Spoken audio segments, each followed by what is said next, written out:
l'évangile de Luc, chapitre 17, du verset 26 au verset 30.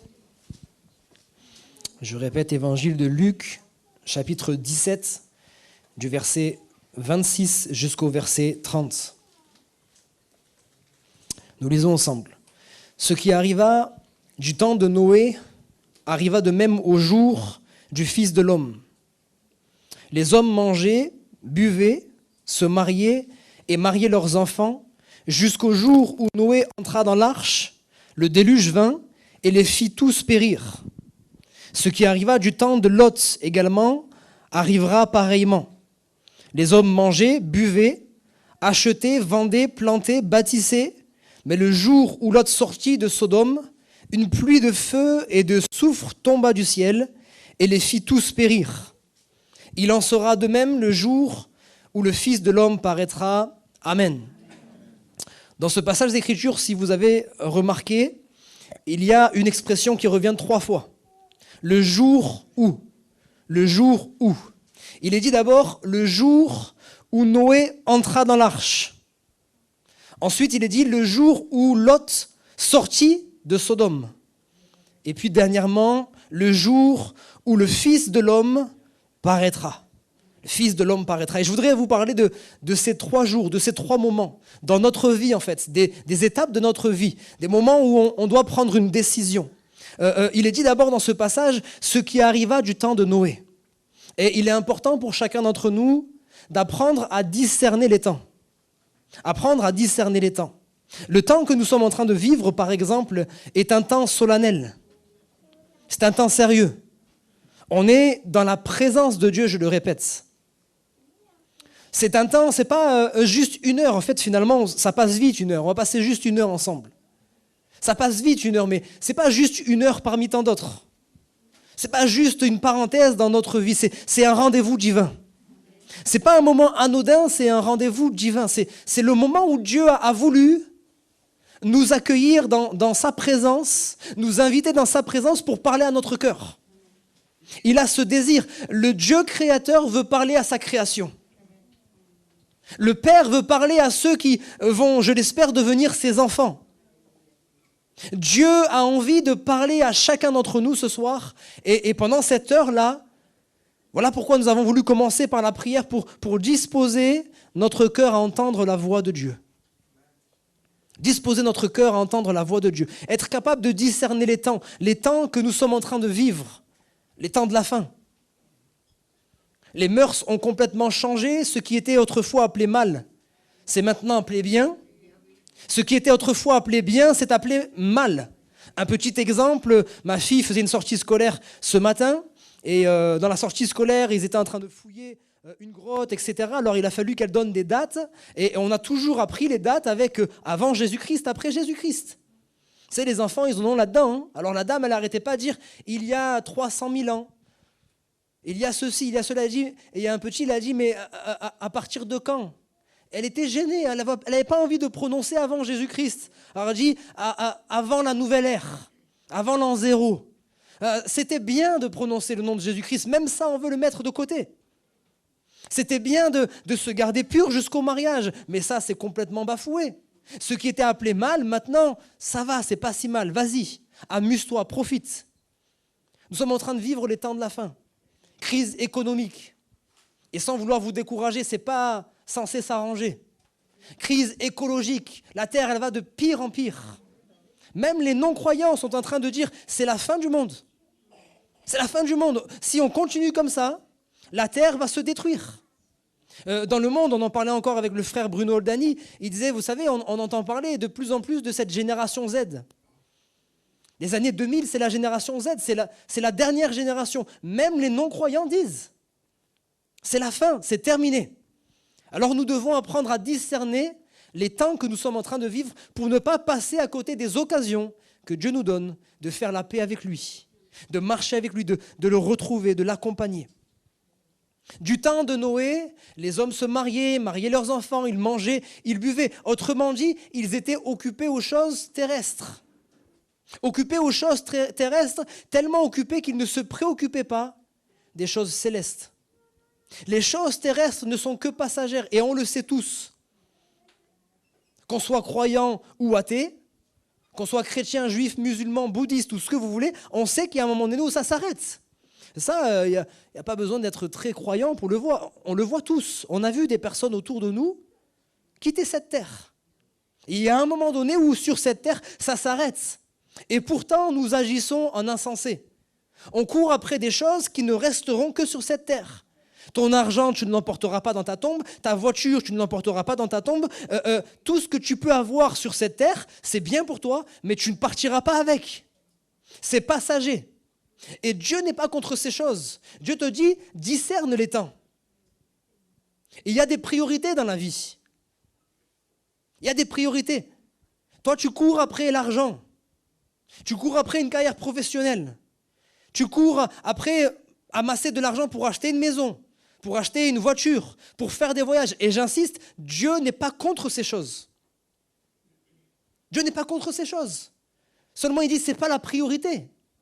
Si tu as fait la paix avec moi, si tu t'es préparé à me rencontrer, si tu t'es préparé à partir à n'importe quel moment, tant que tu es sur cette terre, si tu peux jouir de certains biens, Dieu n'est pas contre. Dieu n'est pas un père fouettard qui veut qu'on fasse que souffrir sur cette terre. Dieu veut nous bénir. Dieu veut qu'on puisse prospérer. Alléluia. Dieu veut nous faire prospérer. Mais ce n'est pas la priorité. Elvire le disait dans son témoignage. Le plus important, ce n'était pas ma santé physique. Le plus important, ce n'était pas les choses d'ici-bas. C'était mon âme. Mon âme avait besoin d'être sauvée. Mon âme avait besoin d'être guérie. Et le Seigneur, il n'est pas contre ces choses que tu es en train de poursuivre. Il te dit juste, tu agis en insensé. Tu es en train d'oublier le reste. Tu es tellement occupé par les distractions de ce monde. Les écrans. Les hobbies. Les choses qui sont là, ici-bas, qui ne sont pas mauvaises, encore une fois, mais qui nous prennent notre temps. Vous savez, le temps, c'est l'une des ressources le plus périssables, en fait. J'essaie de m'expliquer. Il y a plein de choses qu'on peut recycler. Il y a plein de choses qui ont des ressources qui se renouvellent constamment, mais le temps, on ne peut pas le recycler. Le temps, on ne peut pas le renouveler. Chaque seconde qui passe, c'est du temps qui est passé d'une certaine manière. Il est perdu, mais il peut ne pas être perdu s'il est bien géré. Chaque seconde qui passe nous rapproche inévitablement de la fin. Le temps ne se rattrape pas. On dit souvent, je rattrape le temps. Bon, on va essayer de redoubler d'efforts, mais on ne rattrapera pas le temps qui a été perdu. Et le Seigneur, il t'interpelle ce soir. Il te dit, le temps, il passe. La montre continue à tourner. Et toi, pour l'instant, où est-ce que tu en es? Tu es toujours en train de rechercher les choses d'ici-bas. Et il y a ce verset, si tu peux l'afficher, s'il te plaît, Nathan, dans Marc chapitre 8, verset 36. Marc chapitre 8, verset 36, il est dit, « Que servirait-il à un homme, ou une femme, bien évidemment, de gagner le monde s'il perdait son âme ?» Retiens cette question, s'il te plaît, pour ce soir et rentre ce soir chez toi avec cette question. À quoi ça te servirait d'avoir une carrière professionnelle, d'avoir une belle maison, d'avoir une voiture, d'avoir fait le tour du monde en voyageant, d'avoir eu toutes ces choses si ton âme était perdue? Si ton âme était perdue. Le Seigneur, il t'interpelle ce soir. Parce qu'il est dit du temps de Noé, il mangeait, il buvait, etc., comme tu es en train de faire jusqu'au jour où. Jusqu'au jour où. Et je voudrais lire avec vous 1 Pierre chapitre 3, verset 20. À partir du verset 20, tu peux mettre la suite. 1 Pierre chapitre 3, verset 20.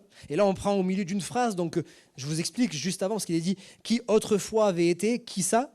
C'est les esprits en prison à qui Jésus a prêché. Ça veut dire les personnes qui, peut-être comme vous aujourd'hui, ne sont pas dans la vérité, sont comme emprisonnées dans leur vie, n'ont pas reçu la révélation de Christ. Okay? Alors il dit, vous qui autrefois avez été incrédules, lorsque la patience de Dieu se prolongeait au jour de Noé, les jours qu'on est en train de parler là, pendant la construction de l'arche dans laquelle un petit nombre de personnes, c'est-à-dire 8, furent sauvées à travers l'eau. Cette eau était une figure du baptême qui n'est pas la purification des souillures du corps, mais l'engagement d'une bonne conscience envers Dieu et qui maintenant vous sauve, vous aussi, par la résurrection de Jésus-Christ. Amen. Qui vous sauve maintenant, vous aussi. Vous qui étiez autrefois incrédules. Vous qui autrefois ne croyez pas. Vous savez, il y a beaucoup de gens qui croient croire. Excusez-moi pour l'expression. Qui croient croire. Mais qui se trompent complètement. Croire, ce n'est pas juste croire. Croire, c'est aussi obéir. Si je crois dans la parole de Dieu, mais que je ne suis pas capable d'obéir, c'est que je ne crois pas vraiment dans la parole de Dieu. Écoute bien ceci, bien-aimé. Il faut que tu comprennes une chose. Si tu croyais vraiment dans la parole de Dieu, tu serais en train de trembler, tu serais en train de pleurer. Parce que cette parole, qu'est-ce qu'elle nous dit? Elle nous dit que le salaire du péché, c'est la mort. Cette parole, elle dit qu'il est réservé à l'homme de mourir qu'une seule fois. On n'est pas dans des jeux vidéo, il n'y aura pas de deuxième chance, pas de troisième chance. Il est réservé à l'homme de mourir qu'une seule fois, après quoi vient le jugement. Et il y a beaucoup de personnes qui se trompent par la religion. C'est bon, moi je connais Jésus, je le prie. Seigneur ceci, Seigneur cela. Alors Jésus te dira, tous ceux qui m'appellent Seigneur, Seigneur, n'entreront pas dans le royaume des cieux. Mais qui? Celui-là seul qui fait. Écoutez bien la parole de Dieu. C'est pas tout de dire Seigneur, de faire des prières, de lire la Bible, de participer à des réunions, de chanter des cantiques. C'est pas ça, être chrétien. Ça, c'est la suite logique. C'est ce qui nous permet de vivre notre foi. Ok? À ne pas confondre. Ça, c'est ce qui nous permet de vivre notre foi. Mais c'est pas ça qui nous sauve. Ceux qui m'appellent Seigneur, c'est-à-dire ceux qui me connaissent quand même. Ceux qui apparemment me croient en moi. Ceux qui m'appellent Seigneur, Seigneur n'entreront pas tous dans le royaume des cieux, mais celui seul qui fait. Donc ce n'est pas juste de croire, il faut faire aussi la volonté. Il faut obéir à la volonté de Dieu. Et bien évidemment, plusieurs me diront, pasteur, c'est trop compliqué d'accomplir la volonté de Dieu. Et c'est vrai pour moi aussi, pour vous rassurer. Par mes propres forces, je suis incapable d'accomplir la volonté de Dieu. Voilà pourquoi le Seigneur me met face à la réalité. Je suis incapable par mes propres forces. Parce que tu n'as pas réussi à faire ma volonté, je t'ai envoyé mon Fils Jésus-Christ. Afin qu'il meure à ta place, parce que le salaire du péché c'est la mort, mais il y a la suite, alléluia. Mais le don gratuit de Dieu, c'est la vie éternelle en Jésus-Christ. Il est mort pour nos péchés. Il a été brisé pour nos iniquités. Il a pris notre place. Et maintenant, il nous a aussi envoyé son esprit afin que nous soyons capables maintenant de vivre une vie comme lui a vécu. Non plus par nos propres forces, la Bible dira ni par ta force, ni par ta puissance, mais par l'esprit de l'Éternel. Le Seigneur nous interpelle ce soir. Vous qui autrefois étiez incrédules, la Bible nous dit que Dieu ne tient pas compte des temps d'ignorance. Il y a eu une période où tu ne savais pas et tu étais excusable parce que tu ne savais pas.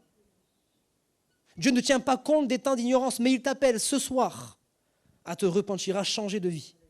Parce que ce soir, tu es averti, ce soir, tu entends la parole. Ce soir, il te dit, si tu crois, mais sans obéir, cela ne suffira pas. Il faut croire et obéir à la parole de Dieu. Si je crois que Jésus-Christ est vraiment Seigneur, attention, on emploie des mots tellement facilement. Seigneur, ça ne veut plus rien dire pour nous, mais Seigneur, vous savez ce que c'est, Seigneur? Seigneur, c'est un roi, c'est un maître. Alors, vous savez, quand vous avez un roi, vous n'avez pas le choix de lui obéir ou pas lui obéir. Si vous reconnaissez qu'il est votre Seigneur, il est votre roi, vous devez lui obéir. Vous ne pouvez pas lui dire, t'es mon Seigneur, mais je ne t'obéis pas. Ça ne fonctionne pas. N'allez pas dire à votre patron, en plus, il y en a, ils ont... Hein, imagine Camille, demain, elle vient te dire, moi, je ne viens pas travailler demain. Hein? Tu vas la laisser ou pas? Pas du tout. Bon, Camille, j'aurais essayé. Hein. Je suis ton employé, mais je fais ce que je veux. Ben non, tu n'as pas trop compris là, en fait. Je pense que tu as quelque chose que tu as loupé. Jusqu'à maintenant, tu étais excusable parce que tu ne savais pas. Mais le Seigneur, ce soir, il te parle. Il te dit, tu es sur la mauvaise voie, tu peux encore, c'est encore le temps ce soir de revenir à lui, c'est encore le temps ce soir. Parce que la patience de Dieu se prolongeait. Et la patience de Dieu, elle se prolonge encore aujourd'hui. La grâce, un temps de grâce, un temps de patience. Ben, il y a un moment donné où la porte de l'arche va se fermer. Et comme je dis souvent, c'était un jour comme tous les autres. Un jour comme tous les autres. Tout le monde s'est réveillé et c'était pas plus, pas moins qu'hier. C'était tranquille. On continue à manger, on continue à boire, on continue à marier, on continue, etc., etc. Sauf que ce jour-là, Dieu avait dit, c'est fini. C'est fini, je les ai appelés à se retourner, se détourner de leur mauvaise voie, de se repentir. Ils ne l'ont pas fait, c'est fini. Il a fermé la porte. Il a fermé la porte. Et seul Noé et sa famille ont été sauvés. Le texte nous a dit comme au travers des eaux. Et ça, c'était le symbole du baptême. Le symbole du baptême. Vous savez, il faut comprendre ça. Noé, si ça avait été un chrétien comme on en voit beaucoup aujourd'hui, il aurait dit, Dieu, moi je crois en toi, il n'y a pas de problème. Je crois que tu existes, je crois que c'est toi qui nous as créés, je crois que tu vas envoyer le déluge. Mais j'obéis pas. Je crois, mais j'obéis pas. Alors c'est bien, il croit, il aurait pu continuer à faire ses prières, il aurait continué à mener sa vie du mieux qu'il peut, en étant sérieux, en obéissant au Seigneur. Mais le jour du déluge, s'il n'avait pas construit l'arche, il aurait été avec tous les autres en train de périr dans le déluge. C'est tout. Il y a un moment donné, il faut obéir. Le Seigneur a dit, construis une arche. Il n'a pas juste dit, il faut que tu crois, construis une arche. Et là encore, on a besoin de comprendre. La Bible, elle dit, celui qui croira et qui sera baptisé sera sauvé. Pas celui qui croira. Non, c'est celui qui sera baptisé, celui qui aura pris un engagement personnel, en ayant conscience de cet engagement. Pas un engagement qui nous a été imposé par nos parents, pas un engagement qui a été imposé par une religion, pas un engagement qui a été imposé par qui que ce soit. Mon engagement personnel. Mon engagement personnel. Je peux le dire, on en parlait mardi à la réunion, et la question était posée, mais voilà, moi je suis de confession catholique, et donc j'ai déjà été baptisé étant enfant. Et du coup, est-ce que j'ai besoin de me refaire baptiser? Alors j'ai répondu simplement et sans jugement. On n'est pas dans les guerres de catholiques, pas catholiques, évangéliques, pas évangéliques. On s'en fiche de tout ça. On veut juste obéir à la parole. On n'est pas meilleur, il n'y a pas un nom qui est meilleur qu'un autre. Qu'est-ce que la parole dit? La parole me dit que l'engagement du baptême, c'est un engagement de bonne conscience. Il faut que j'ai une conscience. Quand je me fais baptiser étant enfant, je n'ai pas de conscience. Je leur disais, les enfants, ils font le mal déjà étant enfants. Moi, j'ai mon petit de 2 ans, il me ment déjà. Oh, à 2 ans. Je ne lui ai pas appris, vous rassurez-vous. Hein. J'imagine sa mère non plus. À la crèche, j'imagine que non, mais il vient, il a la bouche pleine de chocolat. Je dis, t'as mangé le chocolat? Il me dit non. Je dis, toi. Il ment, mais il ment ouvertement, c'est un mensonge. Mais est-ce qu'on peut lui en vouloir à ce moment-là? Il n'a pas la conscience. Il va peut-être à un moment donné se mettre en colère, taper ses sœurs, mais il ne le fait pas comme lorsqu'un adulte tape quelqu'un. Vous comprenez ce que je veux dire? Donc un enfant, qu'il soit baptisé ou pas baptisé, ça ne change rien. Ce n'est pas parce qu'il est baptisé qu'il sera plus sauvé, ce n'est pas parce qu'il n'est pas baptisé qu'il sera moins sauvé. D'accord? C'est lorsque j'ai l'âge, il n'y a pas forcément un âge dans la Bible, c'est quand j'ai l'âge d'avoir la conscience du péché, d'avoir la conscience que j'ai besoin de Dieu. Pour l'instant, je suis sans Dieu. Je ne nais pas avec Dieu. Je peux être né dans une famille chrétienne, je peux même être né dans une famille de pasteurs, mais quand je ne nais pas avec Dieu. J'ai besoin de le découvrir personnellement à un moment donné. Et le Seigneur, c'est ce qu'il nous invite à faire ce soir. C'est ce qu'il nous invite à faire. Parce qu'il y a eu le jour où Noé entra dans l'arche. Je peux lire avec vous Hébreux chapitre 11, verset 7 aussi. Ça va, vous êtes toujours avec moi? Yes. Hein? Hébreux 11, verset 7. C'est par la foi que Noé, divinement averti des choses qu'on ne voyait pas encore, et saisi d'une crainte respectueuse, construisit une arche pour sauver sa famille. C'est par elle qu'il condamna le monde et devint héritier de la justice qui s'obtient par la foi. Noé a été divinement averti des choses qu'on ne voyait pas encore. Vous êtes des privilégiés, vous qui êtes là ce soir. Vous avez choisi la bonne part. La Bible dit, Jésus a dit à Marthe, ta sœur Marie, elle a choisi la bonne part. Elle s'est assise à mes pieds, elle a écouté ma parole. Et ce soir, c'est ce que vous êtes en train de faire. Vous n'êtes pas en train d'écouter un homme. Vous n'êtes pas venu juste pour rencontrer des gens, vous n'êtes pas venu dans un lieu juste, vous êtes venu rencontrer Dieu. Vous êtes venu écouter la parole de Dieu. Depuis tout à l'heure, je ne fais que vous citer la parole de Dieu, je ne cite pas ma parole. Moi, je ne suis personne, je ne suis qu'un messager. Et vous êtes venus simplement au pied du Seigneur pour écouter sa parole. Donc vous êtes des privilégiés parce que vous avez été avertis de choses que les autres ne savent pas. Des choses qu'on ne peut pas encore voir, mais que la Bible nous révèle. Vous avez été avertis afin que vous puissiez vous préparer. Vous préparez à ce jour. Parce que ce jour, pour les uns, il va être glorieux. Pour tous ceux qui auront reçu Jésus-Christ, on s'imagine, ce sera tellement glorieux. Vous imaginez ça?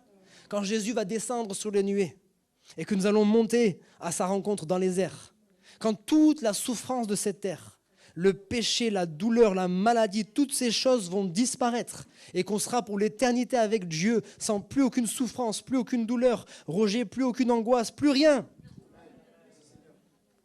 Et ça, pour l'éternité, ce sera tellement glorieux. Mais pour les autres, un jour tellement désastreux.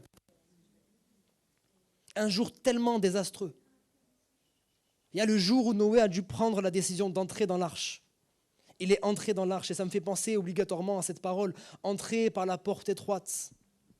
Entrer dans le chemin étroit et resserré. Parce que c'est vrai, le chemin qui nous mène en enfer, il est large, il est spacieux. Ici-bas, sur cette terre, on peut faire tout ce qu'on veut. On est tranquille, on est au large, c'est super. Mais il nous mène en enfer. Le chemin qui nous mène à Dieu, il est étroit, il est resserré, c'est vrai. Ça nous parle de sacrifice. On doit sacrifier des choses que notre chair, notre nature, elle aime.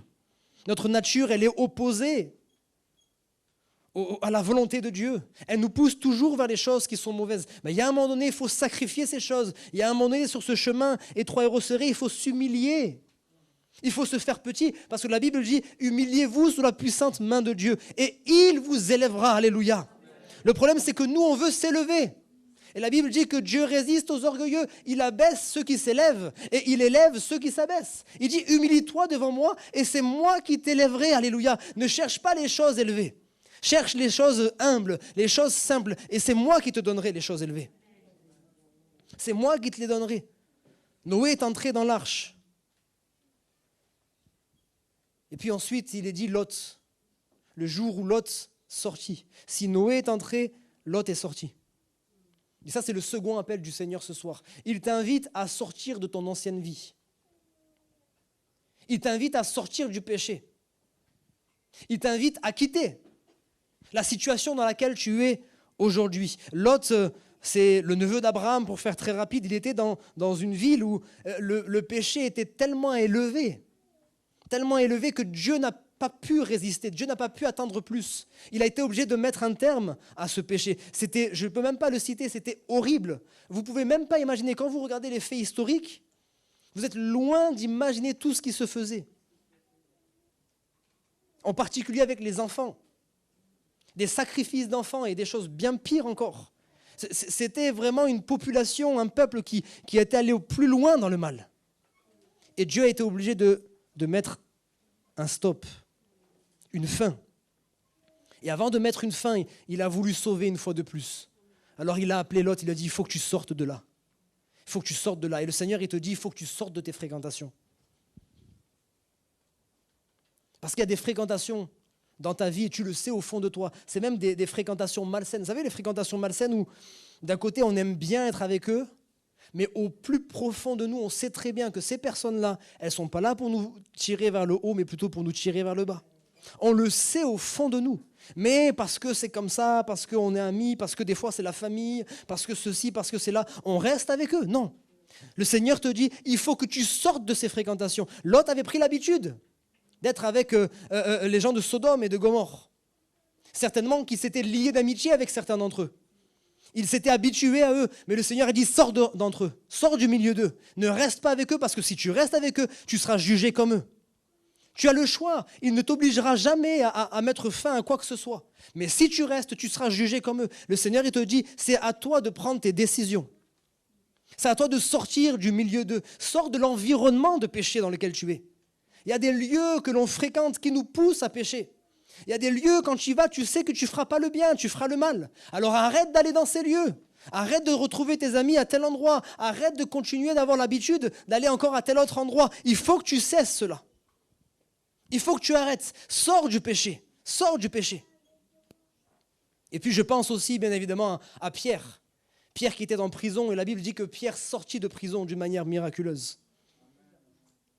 Et peut-être ce soir, il y a quelqu'un qui est en prison. Ah ben oui, on est là, on est libre, etc. Il n'y a pas de raison d'être en prison. Tout à l'heure, Elvire, elle parlait de son fils, il était réellement en prison, entre 4 murs, derrière des barrières.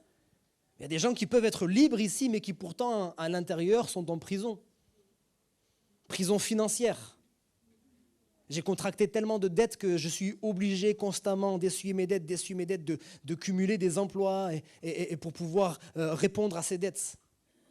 Prison financière, sans même parler de dette, parce que j'ai commencé à avoir un niveau de vie, un style de vie, et j'ai dépensé beaucoup, et maintenant c'est de plus en plus, et je suis obligé de suivre financièrement.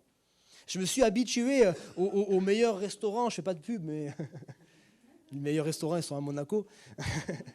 Je me suis habitué au meilleur restaurant, je me suis habitué au meilleur endroit pour passer mes vacances, je me suis habitué à tellement de choses, de luxe. Encore une fois, Dieu n'est pas contre. Mais derrière, il faut suivre financièrement. Et je suis comme dans une prison. C'est bien, j'ai du plaisir à faire ces choses-là, mais tout le reste du temps, je suis dans une prison financière au niveau du travail. Dans une prison spirituelle, peut-être il y en a certains qui ne vont pas comprendre ce que je vais dire, mais peut-être d'autres, ça va les interpeller. Une prison spirituelle où dans ma vie, dans ma maison, dans les lieux que je fréquente, il y a comme des choses surnaturelles, des choses spirituelles qui se passent. Et je suis dérangé, je ne suis pas bien, mon âme n'est pas tranquille, mon âme est tourmentée. Il y a comme une prison qui m'empêche d'aller de l'avant. À chaque fois que je commence à faire quelque chose dans ma vie, il y a comme quelque chose qui est là pour me tirer en arrière. La prison de la maladie, la prison des addictions. Je suis pris par la prison de la cigarette, je suis pris par la prison de l'alcool, je suis pris par la prison de la pornographie, par la prison des jeux d'argent. Je suis pris dans ces choses-là. Je suis en prison. Il y a tellement de prisons qui peuvent être là. La prison de la colère. La prison de la peur, la prison de l'angoisse. Il y a tellement de prisons qui sont là dans notre vie. Et le Seigneur, il nous appelle ce soir. Il nous dit, si tu le veux, et si tu le crois ce soir, je peux te faire sortir de cette prison. Notre Dieu est tout puissant. Alléluia. Il est vivant. Il est au milieu de nous ce soir. Par une parole seulement. Une parole suffira à faire tomber toutes nos chaînes. Une parole suffira à ce que les portes de la prison dans laquelle tu es, qui sont bien barricadées, qui sont bien verrouillées, ces portes-là vont sauter dans le nom de Jésus. Tu peux sortir de ces addictions, tu peux sortir de ces choses-là. Et quand je pense à sortir, je suis obligé de penser aussi à Jésus-Christ. Jésus-Christ est sorti du tombeau, alléluia. Amen. On ne l'a plus là, hein. Il n'est plus sur une croix, comme on peut l'imaginer, on peut le symboliser. Il n'est plus sur une croix, je me souviens, je me permets de le partager. J'avais discuté avec la maman de Juan, on avait des bons échanges. Hein. C'était costaud, mais on avait des bons échanges, toujours dans l'amour. La maman de Juan, elle avait une statue presque grandeur nature, hein, avec Jésus. Jésus crucifié. Et c'était important pour elle. Alors je lui dis, mais pourquoi vous avez cette statue? Pourquoi c'est si important? Elle dit, mais ça me rappelle. Je dis, mais c'est ce qui vous empêche de grandir dans la foi. En le voyant comme ça, vous imaginez un Dieu qui est mort. Certes, il est mort, mais il est ressuscité. Il est sorti du tombeau.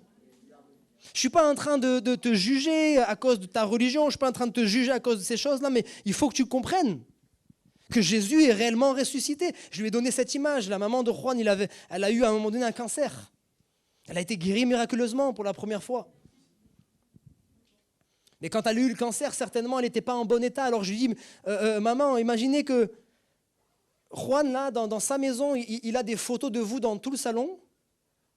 Mais au lieu d'avoir des photos de vous actuellement alors que vous allez bien, il a des photos de vous quand vous aviez votre cancer. Vous allez dire quoi? Mais mon fils, il y a un problème.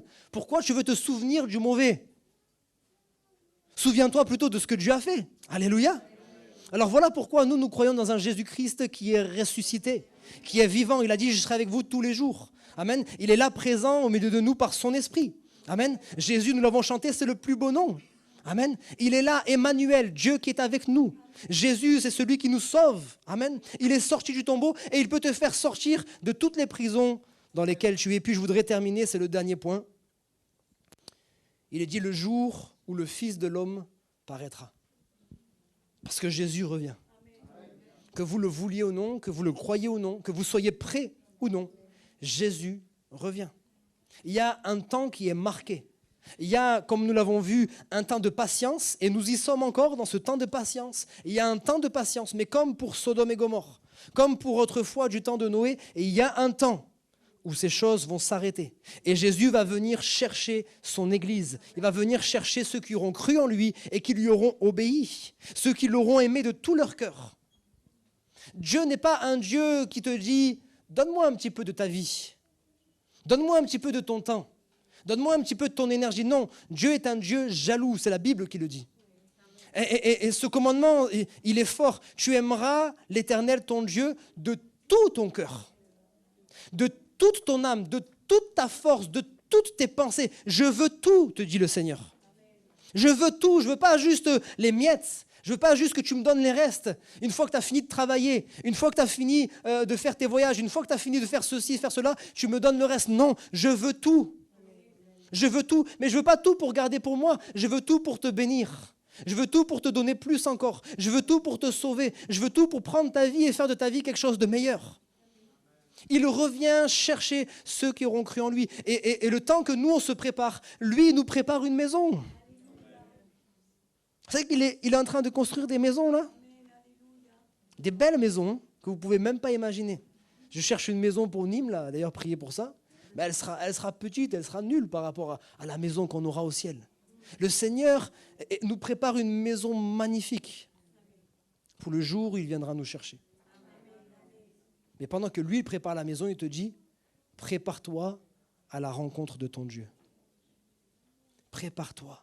Wake my soul and sing His praise aloud, sing His praise aloud.